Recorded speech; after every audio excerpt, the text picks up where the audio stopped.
When you played for the Bulls, you're almost like a celebrity. Now you come back and you're no one, you're nothing. No one can prepare you for that day. You walk out off the pitch and you don't have a job.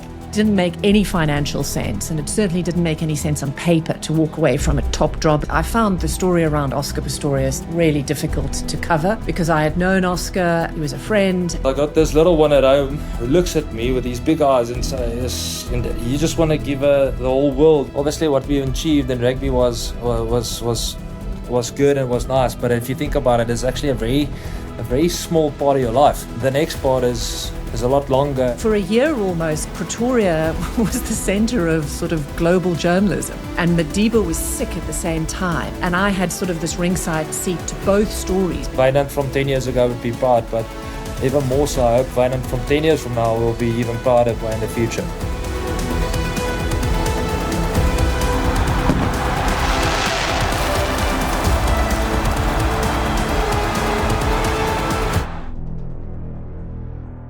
Welcome, everybody. Welcome to Winning the Away Game. Today we have a special episode for you. I've been looking forward to this for a few weeks. It's just amazing these interactions we have with South African Springbok players, starting over in a career after being professional players, and South African expats in every part of the world trying to win the away game. So very excited about today and looking forward to chatting and have another great conversation. Flip, how are you today? Justinus, I'm great. Thanks very much. Another beautiful non-sunshiny day in the southwest of France. Yeah, we've got some exceptional guests today. Outside of in his previous career, he could contest our other guest for the beautiful white hair locks that he had.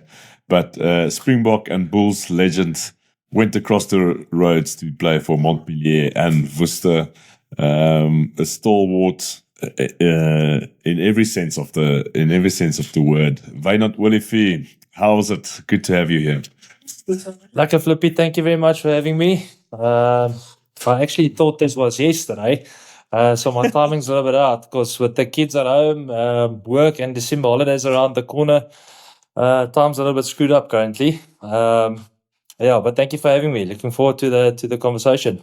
And with him, we have one of the essential voices of South Africa. Robyn has told South Africa's story to the world for multiple decades, and I've had the privilege to interview some of the most meaningful contributors to the history in South Africa. So, Robyn, really looking forward to getting to know you a little bit better and learning from you today.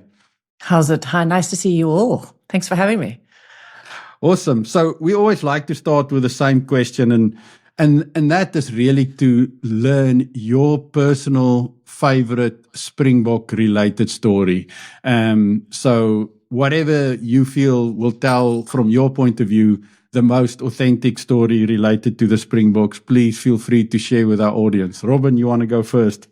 Oh, no, man, don't do that to me. Wynand, you go first. I have to think about Springbok stories, though. There's so many. You've got so many. Yeah, it's actually quite difficult. Just I have to think about it. I don't think about those stories a lot these days, except when my kids see me on TV and they ask questions. Other than that, it's like it's far in the distance. So give me a second or so. Let me just think about one or two. Yeah, I mean, I think for me, you think, and I'll talk, so I'll give you some air cover here, Wynand. I think the fascinating thing for me was always watching Springbok fans. I think I covered, when I was CNN's Africa correspondent, I used to really enjoy covering sport, just because I think it was such a great way of trying to throw back to a nation sort of an image, the best image of itself. And so I remember when you guys came back from winning the French World Cup. So what year was that? 2007. 2007. Yeah. And I had a 1-year-old at home. And so I couldn't travel very far, but I had to cover that World Cup from Boktown in Monte Cassino in Joburg. And I remember being surrounded by just sometimes very drunk, or even just, very drunk South African Springbok supporters, all families. And it was just an amazing sense of watching from far away, the way the team kind of just really meant something to South Africans. And I think that's something you guys probably didn't see because you were always playing out there. But it must have been, I don't know, what does it feel like when you know that you have sort of this whole nation behind you and on your back? Yeah, 2007 is quite an exceptional year. I think because we won the first Super Rugby against the Sharks in Durban.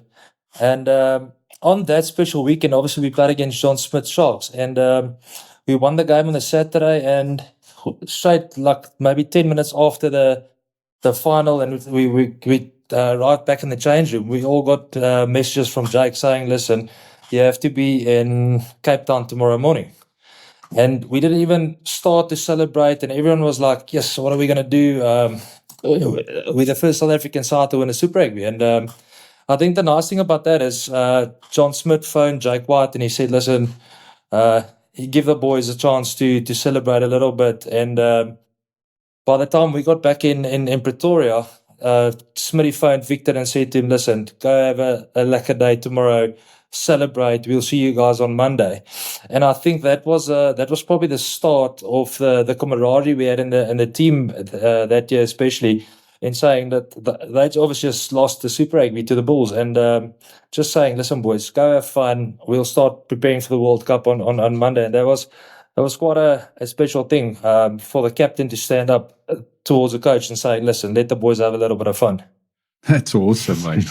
Yeah. It's a great story, man. I've never heard that before. Yeah. Wynand, so obviously from Welkom, and then moved on. I was actually from Riebeekstad. It's 9 k's outside of Welkom. It's a little bit more Lania.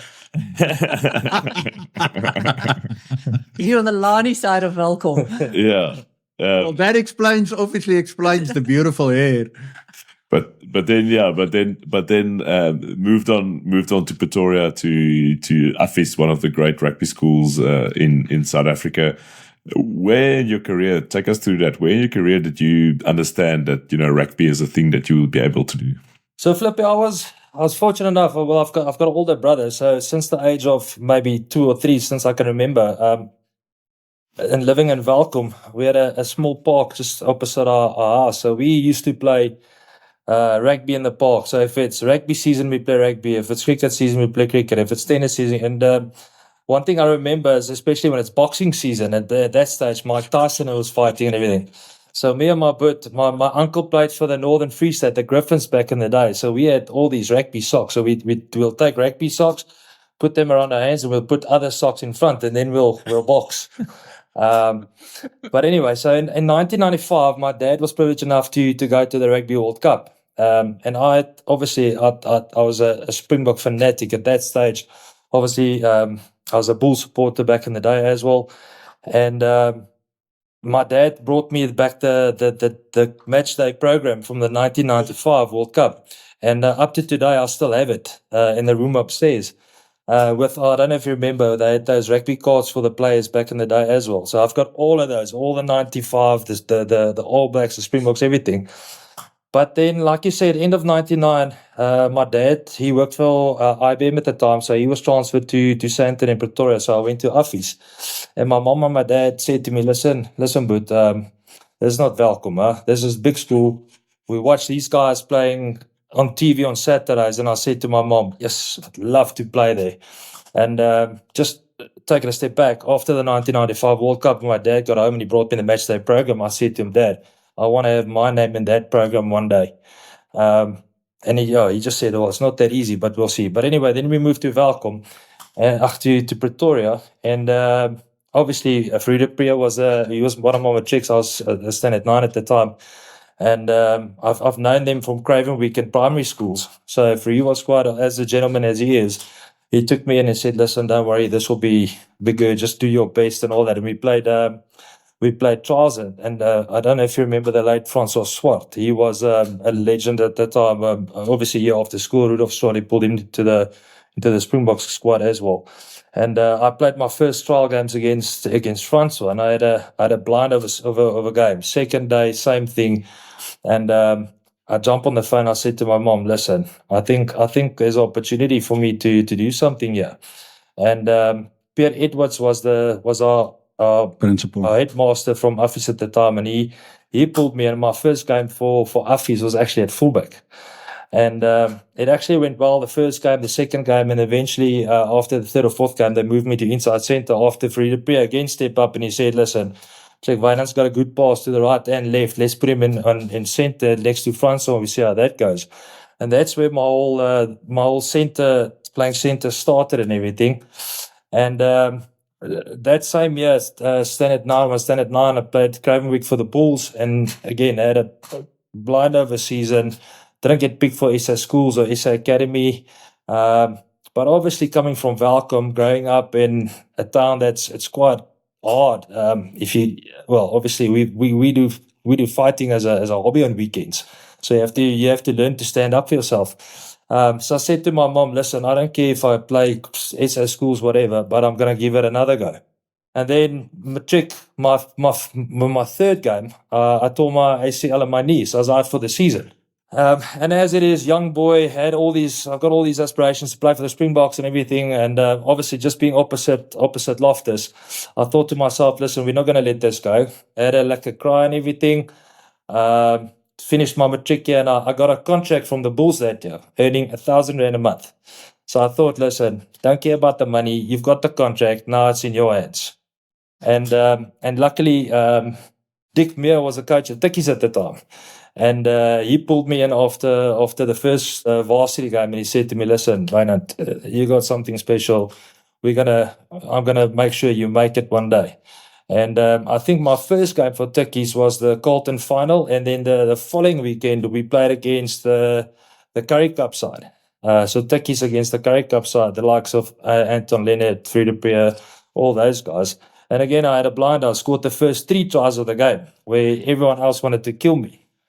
And the following day, Heineke phoned, he said, listen, he wants me to join up in the Currie Cup side. And so from there on, I just said to my mom, listen, I'll focus.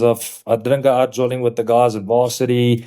I'd go out till 1 or 2 in the morning just drinking orange juice or whatever. But as a young boy from Welkom, and I actually say it as a joke, but it's actually true as well. I said my biggest dream coming from Welkom was just to move out of Welkom. It wasn't to become a Springbok, just to get opportunity. So and from there on, obviously, I had a lot of great opportunities and coaches that gave me opportunity, and the rest is history. That's an awesome story. I was in Skelkrans. I don't know if it rings a bell, but Fourie and Pierre both were in primary school with me, and it's just amazing the road they walked as well. Robyn, tell us a little bit more about your origin story and growing up in South Africa and what was that like for you? Yeah, so I grew up in Joburg, and I actually was born in Australia. So I come from the original sort of soap peels, I think, really. Because my doesn't sound like an Afrikaans though, huh? Yeah. You know, we were packing for Perth, you know, all those decades before, because my grandfather actually was a Springbok cricketer. So he was an opening batsman for the Springboks in the sort of late 1920s, early 1930s. So he went over on tour to Australia in 1930 and played in the Test there against Don Bradman. And that's a whole nother story. But anyway, he had stopped in Perth and whatever and fell in love with Australia. So he came back and he basically spent the next 20, 30 years taking the Curnows between Perth and Joburg.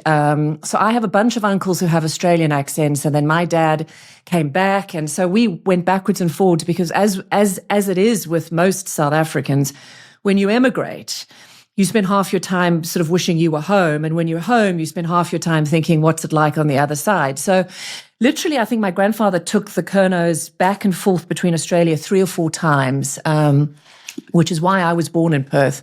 But then my family, my dad and my mom moved back to Joburg, and I grew up in Joburg, and then, of course, went to Australia after university and decided I didn't like Australia.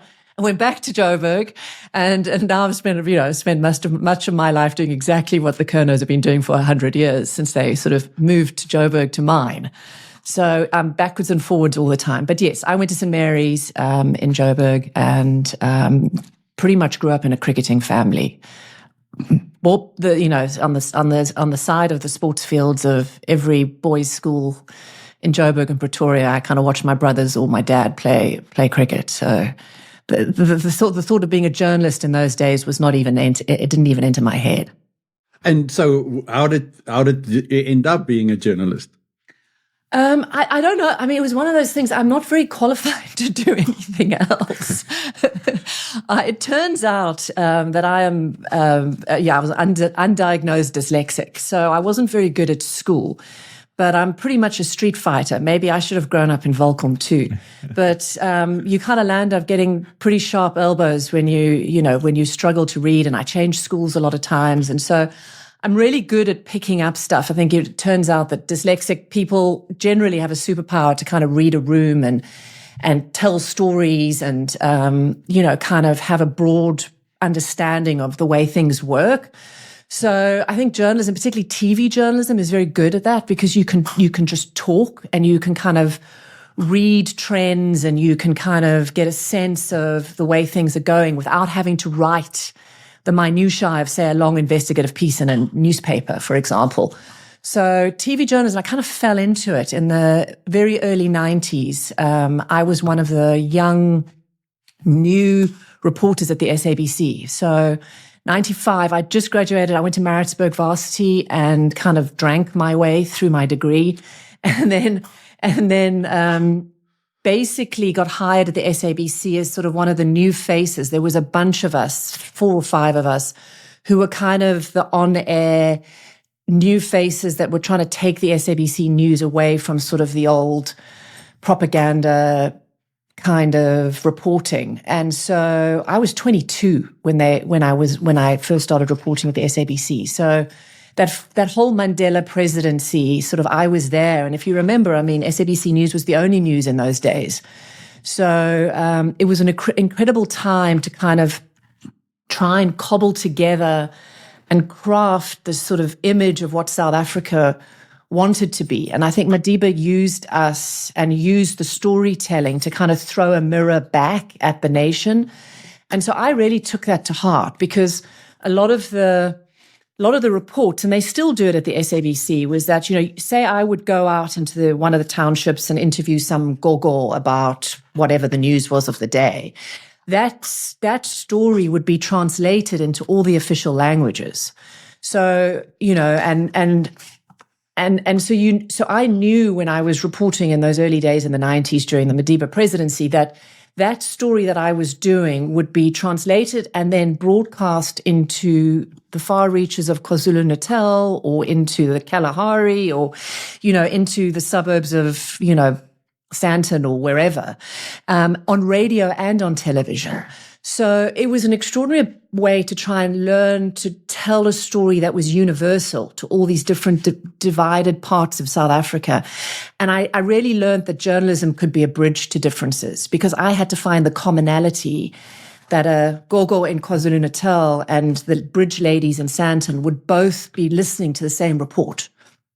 And so I really, really learned at the coalface there on how to use journalism for good. And as I said, sort of flip a mirror back to a society of what it could be and what it wanted to be. And that's why I kind of get a little distressed about media these days, because I think it's often used to divide rather than to be a bridge to differences. But yeah, they were very formative years, sort of growing up in my journalism as South Africa was kind of growing up and trying to cobble itself together. I think you're way too English for the news in the Kalahari, Robyn, unfortunately. No, somebody else would translate. Yeah, the reports would be translated and then you'd suddenly hear your words in Afrikaans or yes. No, I wouldn't have survived in the Kalahari maybe, hey. Yeah. Neither in Welcome. Yeah. No, exactly. Your grandfather wouldn't have had anything to do with me. No. Unless you could speak Zulu. Wynand, not very well. You were very much part of constructing the golden era at the Bulls. I mean, you touched on the 2007 Super Rugby, but it's plenty plenty of Currie Cups before that as well. There's the 2007, 2009, 2010 Super Rugbies, and 38 Springbok caps in that as well. And then 2013, you decided to pull your wickets and go overseas. Take us a little bit through that thought process. How did you get to that moment? Yeah, obviously after the 2007 World Cup, there was a few opportunities to go abroad, but at that stage, it worked like if you play abroad, you're not allowed to play for the Springboks. So obviously stuck around for a little bit longer, and then in 2010, I got a contract from Stormers, decided against it, and then Flippy, actually in 2012, I went to Japan for the first time. So Heineke Meyer took over as coach from Springboks. And I played my last test at that stage was in P against England. So obviously sitting with this thing on my heart, I need to speak to Heineke about the opportunity I've got in Japan. So obviously the Thursday before the game, I said to him, listen, I've got this opportunity. I can't play the game on the weekend if I've got this thing on my heart. So we sat down, we had a coffee, and I explained the whole situation to him. And he said to me, listen, don't worry about it. We chatted on Sunday after the game. Just go and play the game first. Then Flippy, the whole thing was, it was such a good offer from Japan. Never been there. I was fairly young, 29, 30 at the time. And I thought, yes, let me go and just see what it's about. So what a lot of people don't know is I ended up in Japan. So I sat there for the first week, obviously on the couch, almost crying, phoning my mom and saying, Mom, I don't know what I've done. Yes, I'm sitting in Japan. I got no idea. Everything looks the same. I don't know what to do. So then I thought to myself, well, you have to make this work. So I took a few things I had in the house, like either a shoe or can or whatever, and I started walking to the train station like I've got in Japan. So then I put every 100 meter, I put a can down or a shoe or whatever it might be, just so I don't get lost. But it ended up being one of the best experiences. Obviously, living in Tokyo, playing a different style of rugby in Japan. So I think I was about 94 kgs when I arrived in Japan. I ended up 86 or 87 when I finished. And then I think I came back the 26th of January 2013 and back into the Bulls. Obviously 6-7 kgs lighter than I normally are for playing Super Rugby and everything. And I must say, obviously, going to Japan, it opened up my eyes a little bit in terms of what's out there. Because I think, obviously, with those golden years we had the Bulls, we were a little bit living in a bubble. Obviously, knowing that it's not going to last forever. So, and I firmly believe life gives you two choices. You either decide to change with the world, or the world's going to change you. And that was one of the things that actually brought my decision to go to France. I spent from January till June, I spent with the Bulls. And then I decided, obviously, being my son and being really feared with the French heritage and everything, I thought to myself, I always wanted to speak French. The opportunity came up, and my coach in France was Fabien Galtier. So I thought, yes, he was one of the stars of the 95 World Cup as well. So I just couldn't say no to the deal. And like everyone say, if you want to go on holiday in summer, go to the south of France. And there's a reason for that. So the 4 years I spent there was probably some of the best years of my life. Rugby was pretty decent, but obviously partied like a rock star as well. And social media wasn't that big at that time, so we could still do it. That's amazing, Wynand. Yeah, well, and then in 2015, I decided I think it's time to hang up the boots. So I took a 3-month sabbatical. So me and my wife traveled quite a bit. I go to the gym in the morning, I pick her up, we go to the shop, buy 2-3 bottles of wine, sit on the balcony, or go to the beach, have some wine. And then I played 1 or 2 games for the Barbarians of the World 15 and got offered a few other contracts. And I said to her, listen, let's go to England. We've never been there. We've been to Japan, been to France. Let's go try England for you. If it works, it works. If it doesn't, it is what it is. And we go back to France on chômage. So that's how the whole going abroad thing started. So Wynand, as a staunch Blue Bull supporter, I mean, to give you context, one of the worst days of my life was the Currie Cup final in 1990, which I was at when we lost to the Sharks. And I was at all of the finals from 2002, 3, 4, 5, and at all of the Super Rugby finals as well. There's one thing I would love to get your context, and I've never asked anybody that was in the ecosystem at the time, but one of the most tragic days for me during that golden era was Etienne Botha, and when he died in the car accident. It was, I mean, I didn't know him at all, but as a Bull supporter, it sort of shocked me completely. What was it like in the camp and for the team to go through that experience? Yeah, well, that obviously was a very sad experience. Etienne was obviously a great guy, and he was a mentor for me as well. I had the opportunity, obviously, to learn my type of game from a guy like Etienne, who I think maybe had some of the best feet in the game at the time. And obviously JP Nell was there and Fricky, and I actually got the opportunity to start that game against Griquas on the weekend. And Brian Abana, obviously, he just came to the Bulls, so he was living with Etienne at the time. And so we all decided, listen, let's go out for the evening. It was a Wednesday night, and we went to a place in Centurion. And yeah, we had like myself, Anton, Lenny, JP Nell, well, most of the boys were there, but we all knew we were playing game on Saturday, so we're not going to stay out too late. So I think myself and Brian left around 11 o'clock, and Etienne said, no, he's going to stay a little bit longer. And myself and Brian were probably some of the last guys there with Etienne. Yeah, so we left, and Brian went home, and I think at 3 or 4 in the morning, Brian phoned me. Obviously didn't pick up the first time, second, and when he phoned me the second and third time, I knew something was wrong. So I picked up the phone, and he said to me, listen, Etienne is not at home. And then literally 10 minutes after that, Heineke phoned Brian and said, listen, Etienne was just in an accident. Yeah, so obviously we were all shocked with what happened. We just saw him a few hours ago, and suddenly he's not there anymore. So we ended up not even having practice the next day. We didn't actually know how to handle the whole situation and what's going to happen with the game. We're not playing. I think they tried, and then I think Heine came up with the idea. You know what? Let's honor Etienne in the sense of let's play with two 13 jerseys. So I think it was the first and only time in Currie Cup history that 2 centers played with 13 and not a 12 and a 13.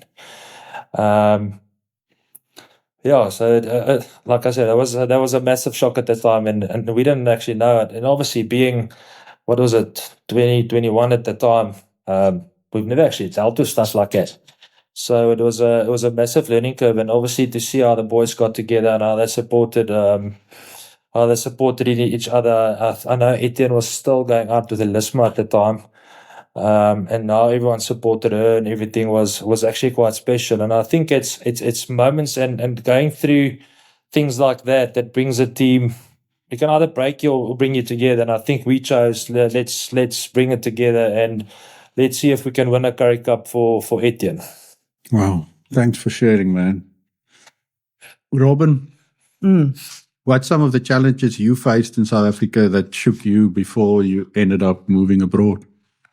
We were talking about this before we came on air, but I mean, I found, and I mean, you guys are Pretoria boys, I found the story around Oscar Pistorius and that whole thing really difficult to cover, because I had known Oscar, he was a friend, and I reported on him for many years, knew his family. So that whole episode, I think was interesting on many levels, because you sort of personally think, oh my God, what just happened? And then you're also sitting in the midst of one of the biggest stories on the planet.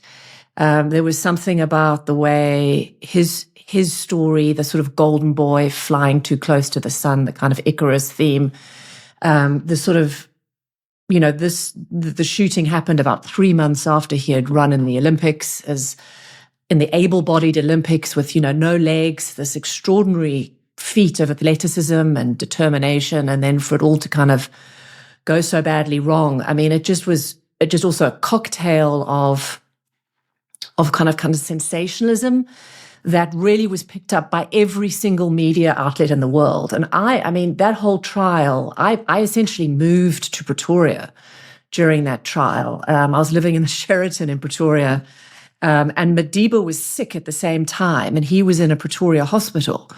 And so I was toggling between the pavements of Pretoria for a year, reporting live on either story. And so it was this weird, it was a very weird time. And I had two very young children, and my husband was, who was my boss. He was the CNN bureau chief. I was the CNN correspondent. And so the kids were in Joburg during the week, and sometimes he would come up on the Gautrain, or my mother would bring them up, or I'd come back down to Joburg on the weekends. It was just a very weird kind of dislocating thing. But for a year almost, Pretoria was the center of sort of global journalism. And I had sort of this ringside seat to both stories, because I'd spent so much time covering Madiba and knew him and his family, that I had access to information. And then also with Oscar, had access and insight in a way that sort of the foreign correspondents maybe really didn't have. So it was a very confusing time, but also there was a lot of clarity involved in that story, in the Oscar story and in the Madiba story, because in many ways it was the beginning of the end of South Africa, of that part of South Africa's story, and sort of the illusions of that image that we'd built up post-apartheid of ourselves started kind of with the death of Madiba and this sort of golden boy falling so fast and furiously. I think it shifted sort of South Africans' perceptions of themselves, and certainly also perhaps how we were portrayed and how I portrayed the country to the rest of the world. So that was 2013. It was a pretty big year. And then literally once Oscar was in jail and Madiba had died, I got a call from CNN saying, okay, time to move on to your next assignment. And that's when they moved me over to here in Atlanta, where I am now, to anchor a show for CNN International. So it really was a sort of a momentous year for me on many levels, and I think for the country, and just for that storytelling that South Africans, really hang on to, the sort of myth-making that we have about ourselves. Yeah, funny story, talking about Oscar. I would have had breakfast with him 2 days after Valentine's Day, because I just arrived back in South Africa 2 weeks or 3 weeks prior to that. And myself, Oscar, Francois Hougaard, and Kevin Lerino were quite good friends at the time. So obviously just coming back to South Africa and then seeing that happen, I spoke to Oscar the day before the whole shooting thing. It was a bit of a shock. Yeah, wow. I think, yeah. I mean, and again, there was just such a disconnect. I mean, you tell me. I mean, you were friends with all these people. Yeah, the whole story was just crazy. I was actually in Fernie, so I just left my previous business, and as a family, we decided we always wanted to live in a ski resort for a season. So I was in Fernie in British Columbia, and I woke up the morning, which would have been afternoon of the 14th in South Africa. And just all of friends and it was just like, what happened? It was this complete explosion of this unbelievable reality. Yeah. All I can remember is we lost the home semi-final in 2013 against the Brumbies. That cost us a lot. So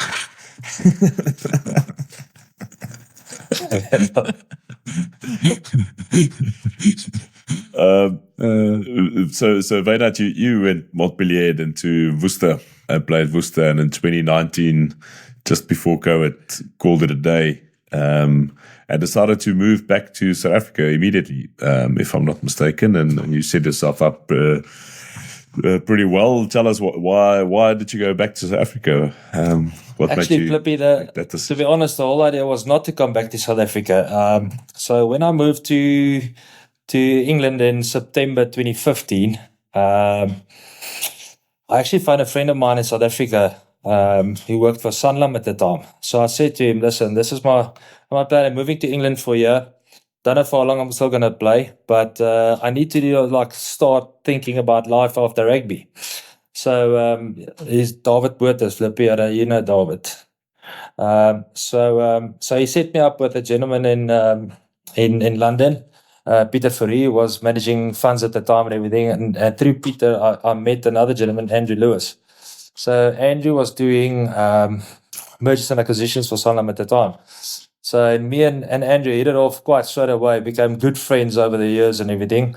So on my off days and whenever I had the opportunity, I'd do a little bit of work with Andrew in London, meeting clients, setting up deals, just getting to know how business works. But with the first introduction, just when I met Andrew, we said let's start with a way of elimination. Let's spend time with stockbrokers, spend time with advisors, spend time with analysts. So I literally sat with stockbrokers for 2 minutes. I said, listen, not for me, not, and so we started. But then in 2019, February 2019, when I thought, listen, this is done now, I actually got a job opportunity through Sanlam. I met the CEO of Lloyd's of London at the time, and the rugby club Worcester, where I was at the time, they offered me a job to come look after just weekends and everything. I said to my missus, well, we got the opportunity to go back or stay here. And she says, listen, we've been abroad for so long now, so let's stay another few years in the UK. Yeah, so February 2019, me and my wife, we sold our house in Pretoria, the cars, everything, because we're moving to London. We're going to buy a place there. And then the first week of April, we flew back to South Africa to christen my daughter. I only stayed for a week. She stayed for the month till the end of April. And my last game for Worcester was on the 18th of May. And when she arrived back in the UK, she said to me, listen, family, kids, yes. Yeah, no, she wants to move back to South Africa. I was like, yes, the timing couldn't have been better. But anyway, so we decided to move back. I took another 6 months sabbatical to sort life out. But then, as Flippy know, you move back to South Africa, you don't have a job. All your friends phone you for lunches and dinners and all those things. And it becomes quite a late evening and all that. And 2 months into that, I said to my wife, listen, can't do this. So picked up, I started studying again, did a few financial courses and all that. Yeah, and then I got the opportunity in November to join a motor group here. And I started the 2nd of December, and 3 months later was COVID. Just started a new business, but then COVID was actually pretty good for me because I took the database of the dealerships and I started a insurance brokerage. So I started another company in terms of that. And from there on, Flippy, it's non-stop studying, working, grafting. So it wasn't all smooth sailing. There's a lot of ups and downs. And I think what no one tells you is I did work experience in London for 4 years. Helped a little bit, but no one can prepare you for that day. You walk out off the pitch and you don't have a job. First day, it sounds lekker. Yes, I'm on holiday. And then after 2-3 months, you're like, whoa, I need to start looking for a job or do something different because I got this little one at home who looks at me with these big eyes and says, and you just want to give her the whole world and whatever you can provide for her and all that. And then I took something upon myself and I decided I'll wake up every morning at 4 o'clock. I run to the gym, 2-3 Ks, gym for an hour, come back. Then I know for a fact my friends, so I can't go for lunches with my friends and everything and drink beer and all that. And I have to work. And then from there on, obviously, after 2 years of starting a real job, things changed a little bit, and I'm actually enjoying what I'm doing now. It's actually quite nice, and being back in SA with family and friends. Yeah, that transition is definitely hard, and I think part of the parallel we like to draw on the show is what it's like starting over after a rugby career with what it's like starting over in a new country. So just on that, and I think I told Flippy this the other day when I spoke to him on the phone. Out of all the countries I moved to, Japan, France, England, coming back to South Africa was probably the most difficult part to adapt back in South Africa. Why? It's like one of those things. Everything moves on and changes, but nothing changes actually. So you just, obviously, when I left here, I was single. No kids, nothing, rugby play. You come back, completely different profile. I've got a family, I've got kids. You're not in the public eye as well, not at all. Just maybe a little bit here and there. So it's more. I think it's more my life changed, and obviously a little bit in South Africa, but not too much. But it's just adapting to what. Obviously, when you played for the Bulls, you're almost like a celebrity. Now you come back and you're no one, you're nothing. And you have to start from scratch. I completely underestimated starting from scratch, because when I landed here and I realized things I wanted to do before that I could just phone a friend and get done, I didn't have anybody to phone. What was it like for you landing in Atlanta, Robyn? Yeah, I mean, I've been here 11 years now, and I still feel like I've landed on another planet. And I think the longer I stay, the more dislocated I feel sometimes. I think when you first arrive here, you're sort of in survival mode. So the adrenaline kicks in and you're having to kind of, particularly when the kids are younger. But I agree with you. I mean, those first few years, it's just the silly things like trying to find doctors, or which school, the school system is so different. And then now over 10 years later, we've got all of that. We've got the optometrist and the doctor, and the kids are now coming through one of them's graduated, one of them's going to graduate in the next 2 years. Now I'm kind of looking at this place and sort of thinking, who are these people? Because there's something so strange sometimes. Maybe it's you get older or the longer you're at a place, but you really realize how South African we are.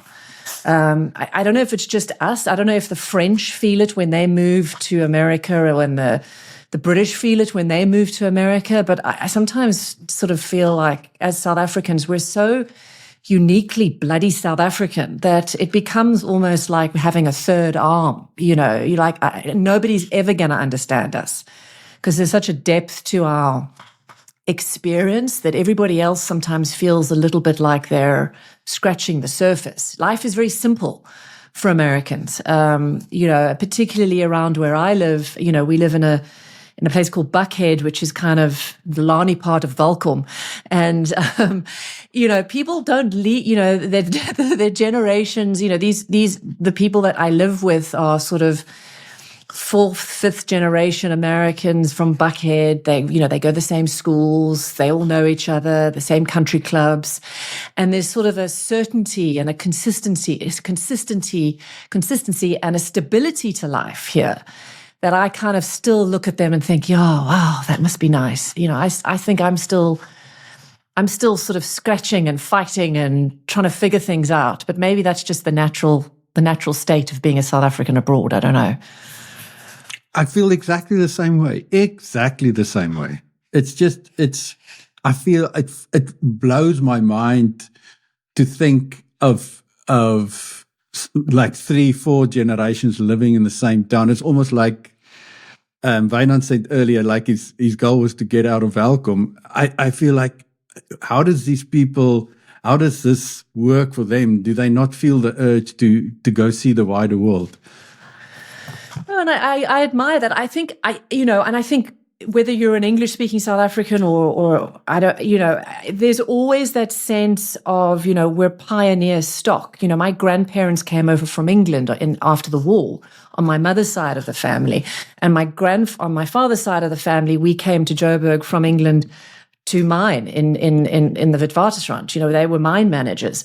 So, and since then, I said, we've been in, Australia, and then I lived in Australia. I've got a brother in Canada. I lived in England for many years. I don't know. There's something about at least our family, but I think instinctively within a lot of South Africans is that we're wanderers. We're adventurers. And I think that sort of that fire to keep moving is perhaps what creates good rugby, and also creates that sort of sense of depth that we have as a nation. Mm. Never quite content. We're never quite content. That is a very French thing, actually, to say that. Jamais content. They always try and find something better out of life. Okay. I feel that it's quite a South African thing, and obviously we have the bias because we are South Africans staying here. But and Robyn, you mentioned it earlier as well, is we become more South African once we move away. And I think it's the way we grew up, the Adidas and the turtle doves, as you say, and that's how we normally wake up, and we just used to the multiculturalism, and a quiet little place is not South African. And I think that's what we hunger for while we're away.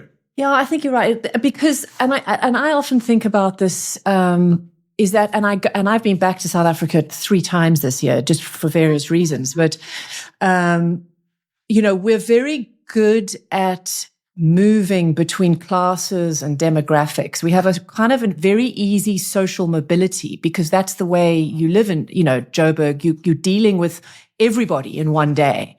And so you have a real understanding of other people and from other walks of life. And I think when you're in sort of these very homogenous suburbs, whether you're in Australia or here in Atlanta or even, England perhaps is a bit more multicultural, but, you're always looking for someone who's a little bit different because there's always, there's always going to be a good conversation to be had. And I think that's just baked into us.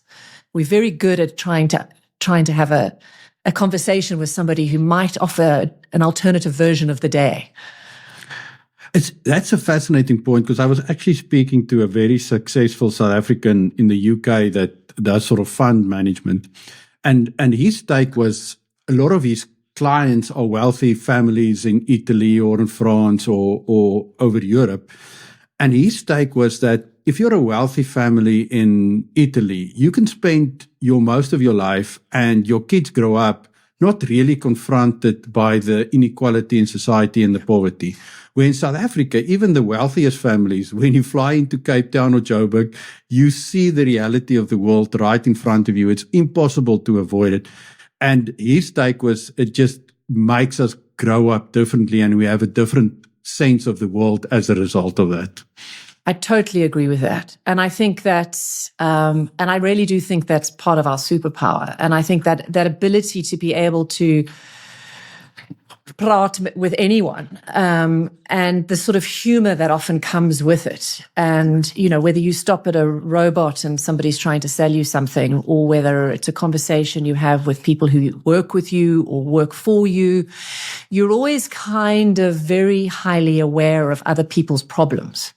And with that also other people's successes.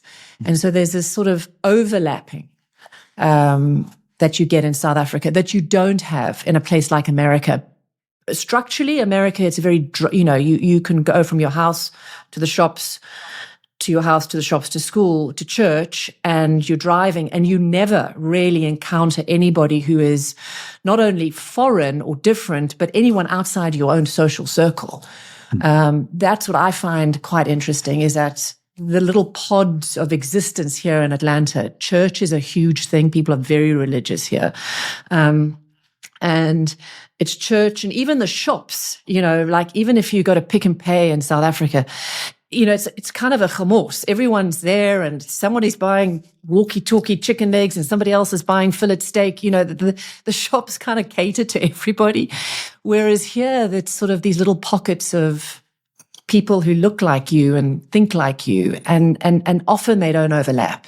That's the beauty of our country as well, isn't it? And Wynand, you touched on it. You said you didn't really want to come back, and when you came back, it's not exactly 100% what you expected. So you sort of have to reinvent yourself, as you do. How do you feel your experience that you built up during rugby and the challenges you faced, constructed the mindset to attack this reinvention or innovation of yourself?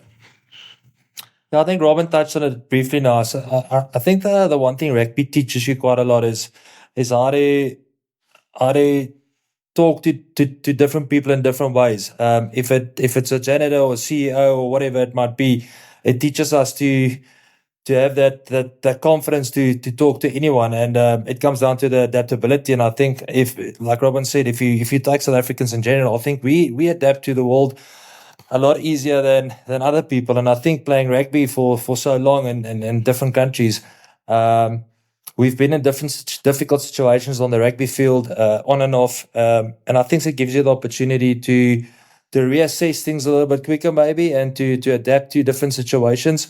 And I think as South Africans as well, we don't like to fail. We like to win. So I'm a very target driven person. I write my goals down every year. Every year I sit and why didn't I achieve this, and I analyze it. And I think that's the the other thing I learned from rugby is in rugby I had a goal every week, for every weekend. And that didn't change for me at all. So I still have it today. Every year when I walk in the beginning of the year, I walk into the office, I got a number in my head. That's my target for the year, and I write it on a board. If it's achievable or not, then we analyze and see why did we achieve it or why not. But it's again to that ability that rugby gave you to. We've got friends all over the world from different cultures, Australia, France, wherever it is. We've got friends everywhere, and it taught us that ability to talk to everyone, anyone and everyone, in a different way, according to what their culture is. And I think the one thing that me and my wife embraced quite a lot was embracing the different cultures where we lived. In Japan, we loved it. I spent a lot of time with the Japanese, putting effort into talking Japanese, and again in France as well. We put a lot of effort in. I remember when I arrived there, so Fulgens Drago was the captain of Montpellier at the time. He invited me, and I sat around a table with 10 different Frenchies, didn't understand a word of French. And he said to me, listen, just sit, just listen. So, and then every now and then he says to me, okay, we're talking about rugby, or we're talking about this and that. And it went on like that for 2-3 months before I could literally understand anything. I could pick up words, but not sentences. And it's just being open to, and I was the only foreigner at Montpellier at the time that was invited to the Frenchies' lunches and dinners. Just because, like, I think I put myself out there, and I put a lot of effort in with them, and embracing their culture and how they do things and all that. So I think that's one thing rugby taught me quite a lot. That's awesome. That leaning into the change and the reality you find yourself in is such an amazing characteristic, and it just drives success so much. What did you need to lean in there in Atlanta when you got there, Robyn? What was the challenge for you? I think it's still a work in progress, and it's something that I think, we're very good at talking, as you said, to janitors or to CEOs, but I think South Africans are also very good, hopefully, at not jumping to conclusions. And so you kind of got to give everyone the benefit of the doubt. And I think with such a, muddied history as ours, we've learned to kind of see the nuanced way of the world that black and white, right and wrong is hard in a place like South Africa, because it's such a complicated, complex history, and we're such a complicated, nuanced, multifaceted society. So I really found it. We moved here at the back end of the Obama presidency, so in 2014, and I then immediately, and then that whole sort of lead up to the 2016 election, I was covering it for CNN. I had it at the show. And then when Trump became president, and then, the whole Trump presidency, and then Biden, and then again. So I've been here in the last 10 years during kind of some very tumultuous shifts in the political landscape of America. And I think initially, you see it in a very sort of binary way. And I've really tried to make an effort with my girls and with me to really understand the underlying reasons behind why people have voted one way or the other. You can't see this in a binary way, and you can't write off half of Americans as either stupid or uninformed or overly, either way. And so I've really tried to understand kind of the divisions here and where they come from, and do it with kind of kindness and empathy. Otherwise, you're fighting a fight that you don't want to, and you're not going to make any friends either if you're sort of trying to write people off politically. I don't think that's helpful, particularly when you're living in the deep South, where I am. Just great barbecue over there. That's all I can remember. Yeah. Yeah, exactly. Don't talk about politics. But no, and I think the barbecue is a good way to, there's always commonalities. When we moved here, one of the first things I did was we went to Dollywood. So Dolly Parton has this it's like a Disney World, but in Eastern Tennessee. And so she set up, it's basically a theme park. And there's this whole Dolly Parton world. And Eastern Tennessee is a very poor kind of Trump part of America. And we went there, and I just really wanted to understand the kind of instincts of this part of the world, and I really got it. And so and of course only Dolly Parton can kind of bridge divides, but it was fabulous. And I think making sure that you understand and have empathy with people who are struggling is really important for kids in a entitled world in the suburbs in America. So I've really tried to push that here. Wynand, the young boy from Rebekstad.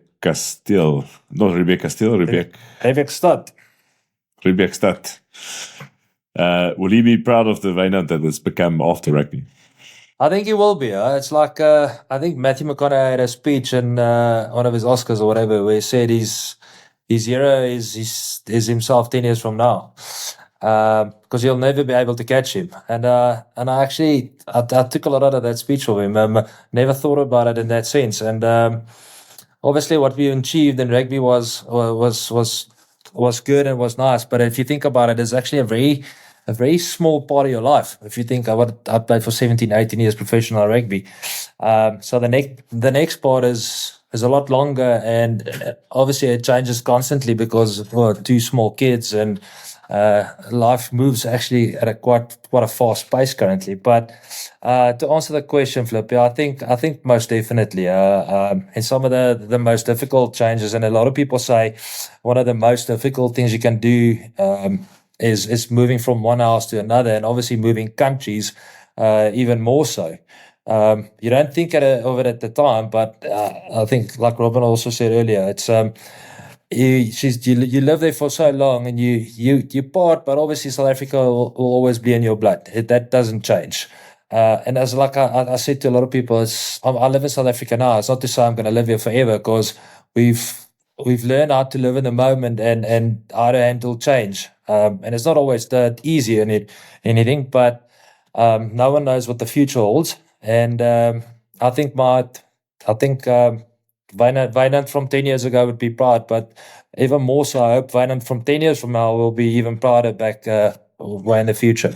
That's an awesome way to look at it, because that full circle of always trying to live forward and reflect back is such a powerful weapon. So what is that?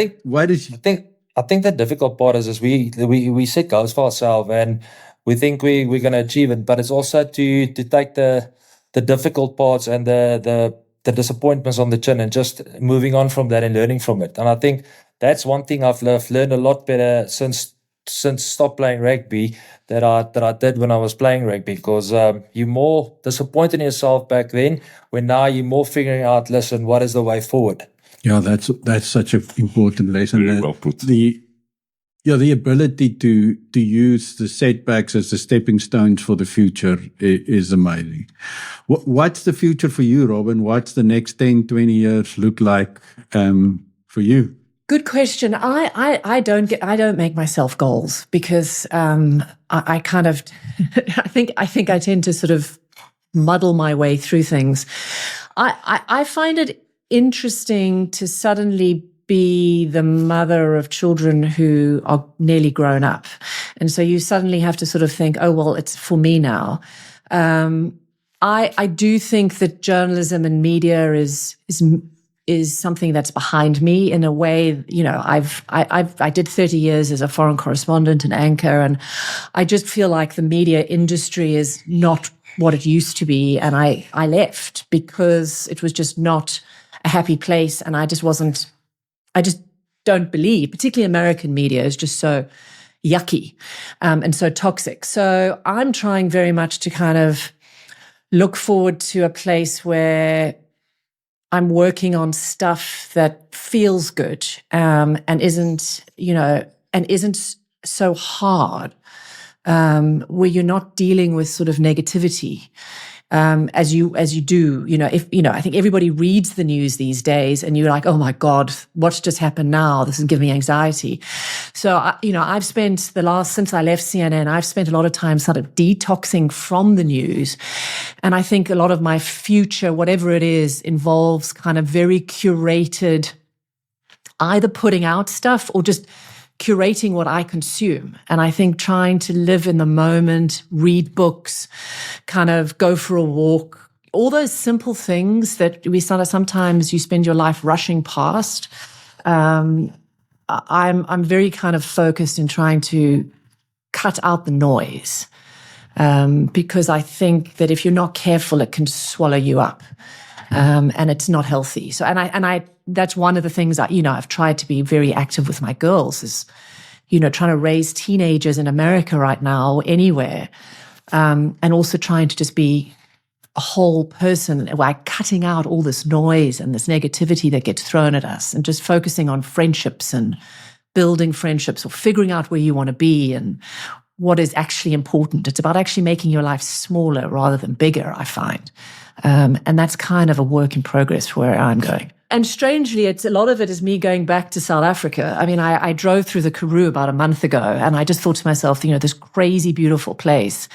And, that simplicity and the roughness of the Karoo. And I mean, if in my head, I'd be living 6 months a year in a pondoki somewhere in the Karoo, and 6 months here in America trying to sort of, figure out life. But I don't know. We'll see what happens.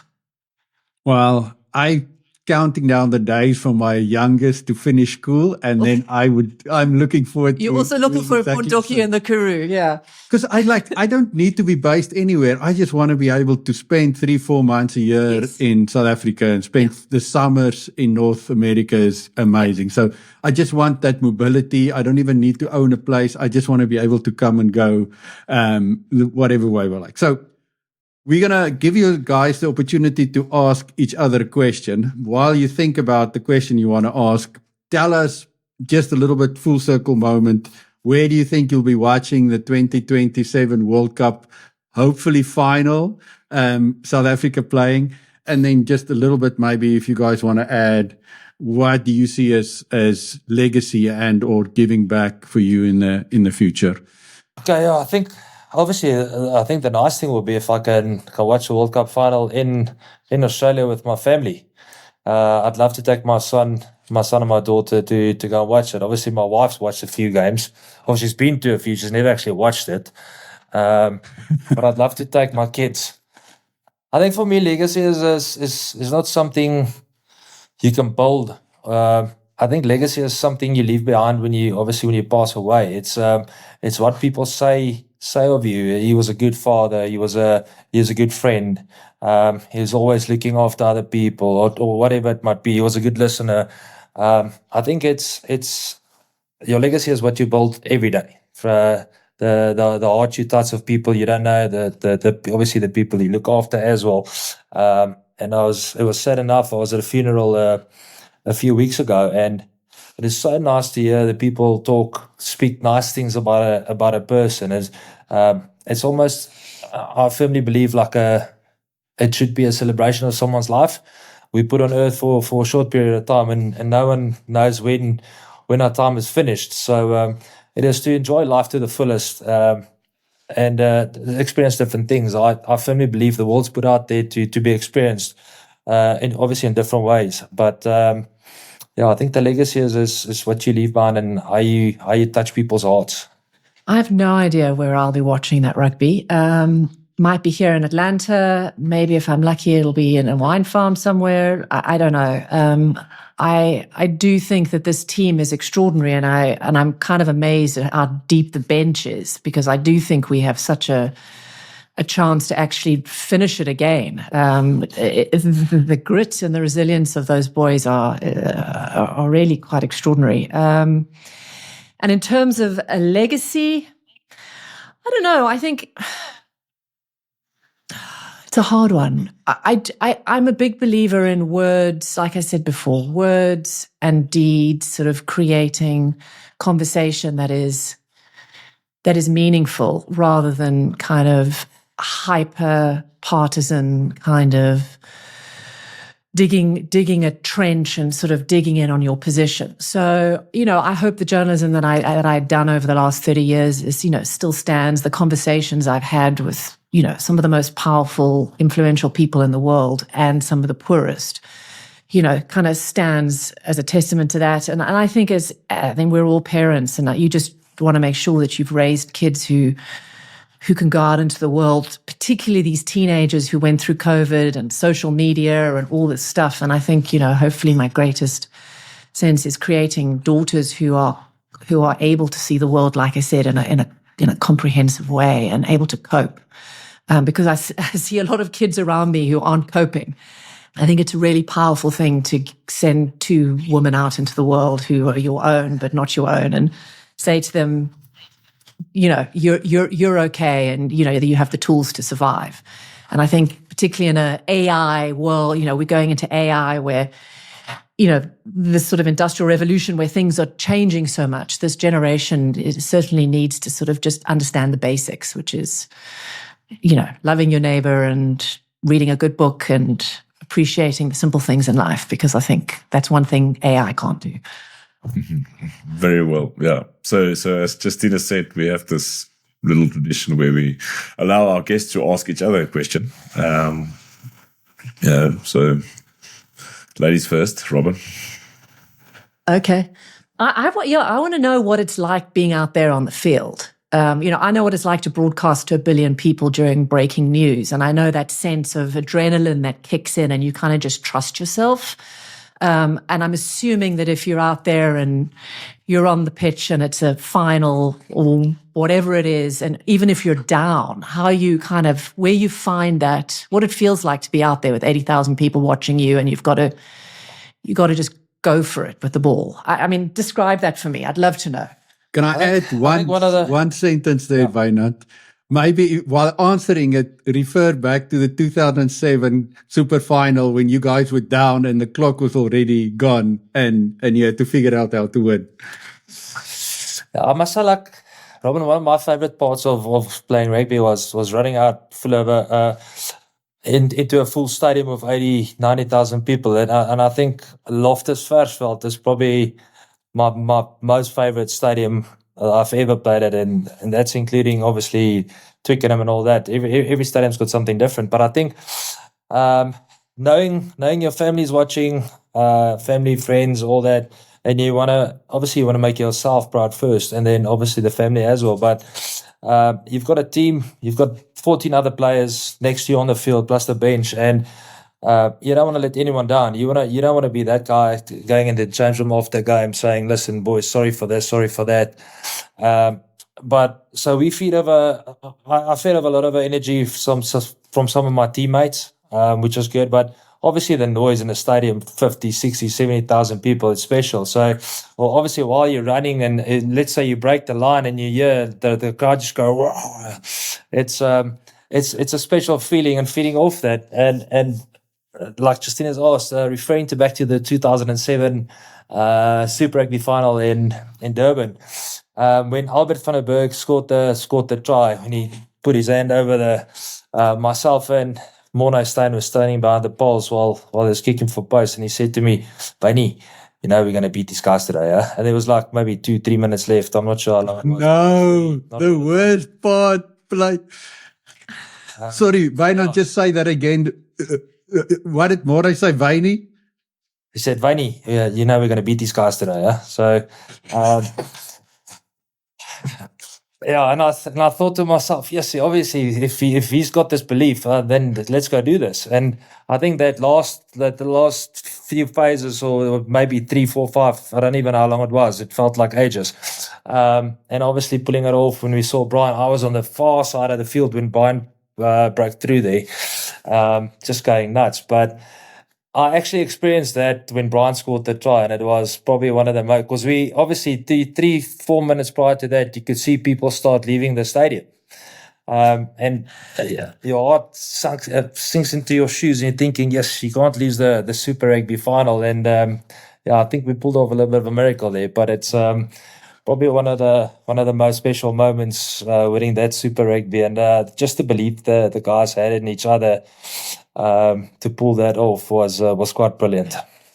But the crowd does You know put what, a little bit Wynand? of an effort. What was amazing is I was with Pride Property at the time, and out of the entire management team, I was the only Bull supporter, and all of the others were Sharks. And I flew down for that game. And they were giving me such a hard time after that Albert van der Berg try that they couldn't believe it when we won. It was one of the most amazing days ever. Robyn, so obviously having traveled the world and you've got two daughters, and I read something the other day where they said the only two people in the world that wants you to do better than themselves, your mom and dad. So if you have to go back through your career and your life and everything, if there's one thing that you can take out of it and teach your kids, what would it be?